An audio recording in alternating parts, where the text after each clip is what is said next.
Қарағандыда 18-19 тамыз күндері жастар спорт кешенінде Динамо дене шынықтыру спорт қоғамының 10-шы ведомствоаралық спартакиадасы мен Қазақстан Республикасы құқық қорғау органдарының арнаулы және күштік құрылымдарының қызметкерлері арасында қоян қолтық ұрыстан Ішкі істер министрлігінің 10-шы спартакиадасы өтті.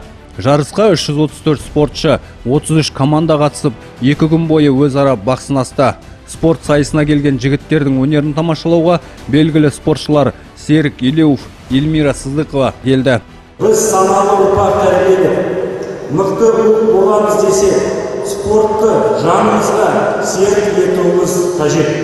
Әсіресе құқық қорғау органдарының қызметкерлері қылмыспен күрес, қоғамдық қауіпсіздікті сақтау барысында физикалық тұрғыдан шыныққан шыны болу керек. Ол үшін осындай спорт сайыстарын өтіп тұру заңдылық. Чемпионатты ашық деп жариялаймын.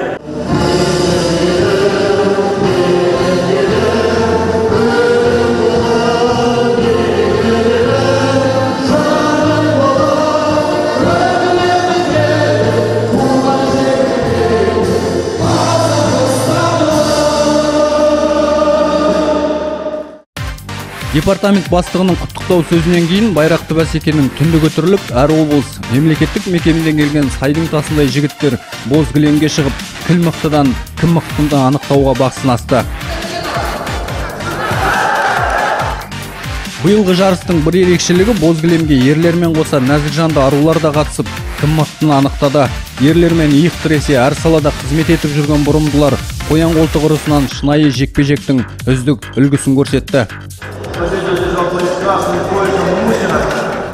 Спартакиаданың қорытындысы бойынша жалпы командалық есеп бойынша 3-ші орынды Қазақстан Республикасының ұлттық ұланының өкілдері жеңіп алса, 2-ші орынды Динамо дене шынықтыру қоғамдық ұйымы, ал 1-ші орынды Қазақстан Республикасы Ішкі істер министрлігінің командасы жеңіп алды.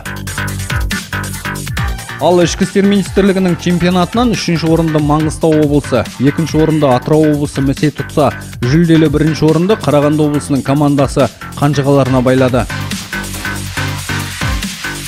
Айта кету керек, 2 күндік байрақты бәсекеде спортшылар 52, 55, 67, 73, 80, 97 және 97 келеден жоғары салмақтар бойынша сынға түсті. Бағы мен бабы қатар келгендер жарыс соңында марапатталып, оларға сый-сияпаттар жасалды.